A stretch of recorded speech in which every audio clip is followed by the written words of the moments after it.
नमस्कार दोस्तों। आज मैं आपको सुनाऊंगा दुल्हन ने शादी के बाद किया मना, एक बहुत ही दर्द भरी कहानी। शादी के बाद विदाई का समय था। नेहा अपनी माँ से मिलने के बाद अपने पिता से लिपटकर रो रही थी और वहाँ मौजूद सभी लोगों की भी आंखों में आंसू थे। उस समय नेहा ने घूंघट निकाला हुआ था और अब उसका विदा होकर ससुराल जाने का समय हो गया था। तो जैसे ही नेहा रोती हुई कार में बैठने लगी, तभी उसकी छोटी बहन रोती हुई उससे दोबारा लिपटकर रोने लगी। तभी गाड़ी के पास खड़े नेहा के पति अविनाश से उसका दोस्त दिनेश कहता है, अरे यार अविनाश, यहाँ से घर पहुँचते ही सबसे पहले होटल अमृत बाग पहुँचकर एक बढ़िया सा खाना खाएंगे, क्योंकि यहाँ तेरे ससुराल में तो एकदम घटिया खाना था। ऐसा खाना तो हमारे यहाँ कुत्तों को भी नहीं खिलाते।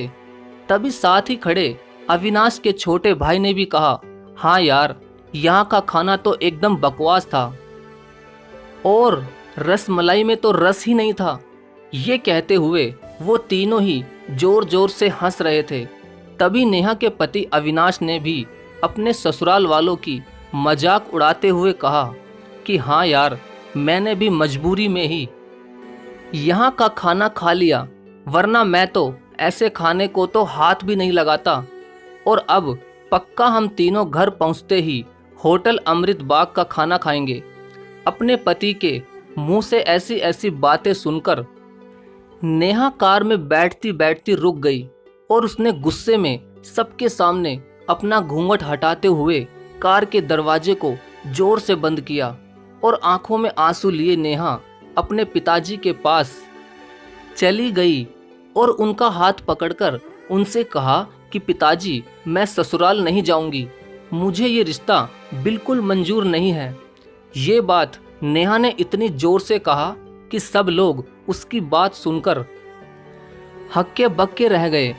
सब लोग नेहा के नज़दीक आ गए और नेहा के ससुराल वालों पर तो जैसे पहाड़ी टूट पड़ा हो। वजह क्या थी, ये किसी को भी समझ नहीं आ रहा था। तभी नेहा के ससुर राधे श्याम जी ने आगे बढ़कर नेहा से पूछा कि नेहा बेटी, बात क्या है? तुम अचानक ही शादी होने के बाद अपनी विदाई होने के समय यूं शादी को नामंजूर कर रही हो। तभी नेहा कुछ देर चुप रहने के बाद अपनी आंखों में आंसू लिए अपने ससुर से बोली कि बाबूजी, आपको पता है, मेरे माता पिता ने अपने सभी सपनों को मारकर हम सभी बहनों को इतना पढ़ाया लिखाया और काबिल बनाया, और आप जानते हैं कि एक बाप के लिए उसकी बेटी क्या मायने रखती है।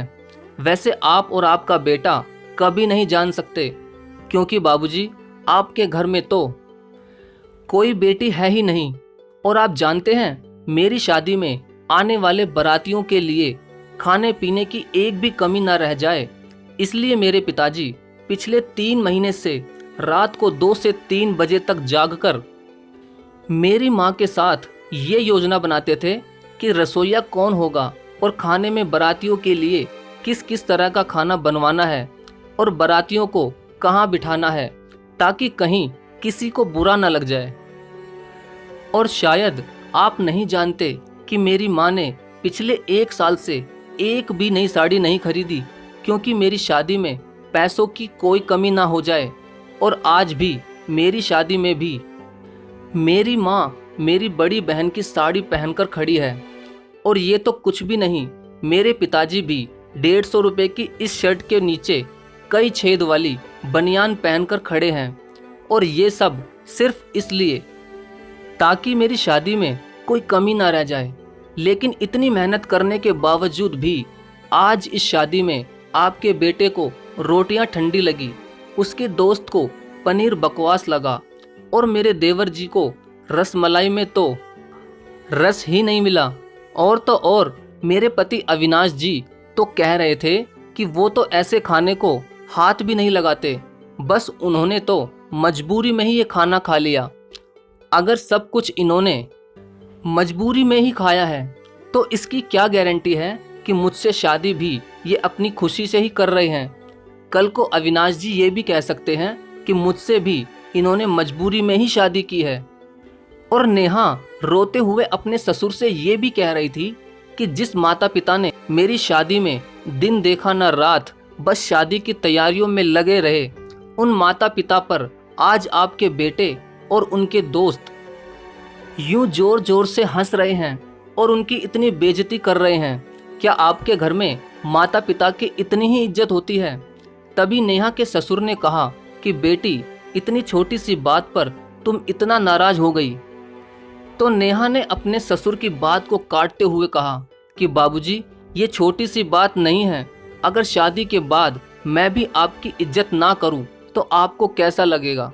ये सुनते ही नेहा के ससुर ने शर्म के मारे अपनी आंखें नीची कर ली। तभी नेहा ने कहा, लेकिन बाबूजी, आप चिंता ना करिए, हमारे अंदर हमारे अच्छे माता पिता के संस्कार हैं। किसी की बेइज्जती करना, ये सब हमारे माता पिता ने हमें कभी सिखाया ही नहीं है।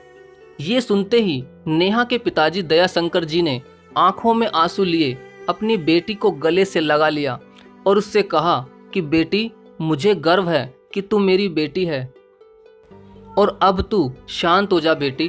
तुझे मेरी कसम, तू इन्हें माफ कर दे और खुशी खुशी अपने ससुराल चली जा।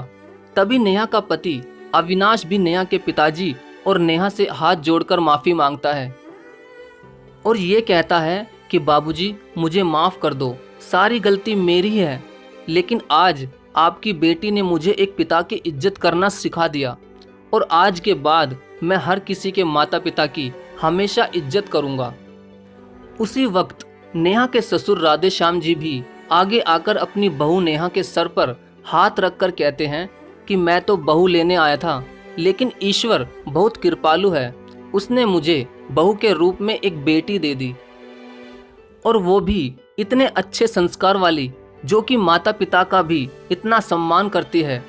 और अब बेटी, मेरे कहने से इन नालायकों को भी माफ कर दे, मैं हाथ जोड़ता हूँ तेरे सामने। तभी नेहा अपने ससुर जी के दोनों हाथों को पकड़ लेती है और कहती है कि नहीं बाबूजी, आप मेरे पिता के समान हैं, कृपया आप मेरे सामने हाथ मत जोड़िए। तभी नेहा के पिताजी दयाशंकर जी भी कहते हैं, समधी जी, आप मेरी बेटी के सामने हाथ जोड़कर कृपया हमें शर्मिंदा मत कीजिए।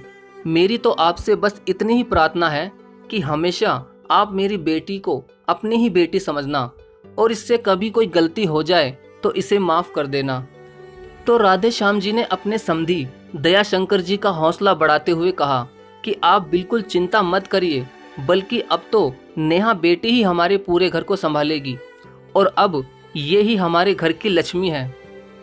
ये सुनकर नेहा के पिताजी बहुत खुश हो जाते हैं और अपनी बेटी को खुशी खुशी विदा कर देते हैं और नेहा अब राजी खुशी अपने ससुराल रवाना हो गई थी और अपने पीछे छोड़ गई थी आंसुओं से भीगी हुई अपनी माँ और पिताजी की आंखें और अपने पिता का वह आंगन, जिस आंगन में कल तक वह खूब हंसती खेलती थी। आज से इस आंगन की चिड़िया उड़ गई थी किसी दूर प्रदेश में। तो दोस्तों, बेटी माँ बाप का अभिमान वह एक अनमोल धन होता है और दोस्तों, अपनी छाती पर पत्थर रखकर वो अपनी प्यारी बेटी और अपने जिगर के टुकड़े को उसकी शादी करके उसे विदा करता है। इसलिए दोस्तों, एक बाप अपनी बेटी की शादी करके वैसे ही उससे दूर हो जाता है और हमें उसका अपमान करके उन्हें और दुखी कभी नहीं करना चाहिए।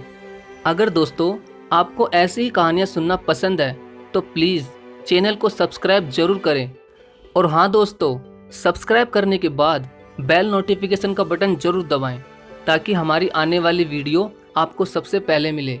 धन्यवाद।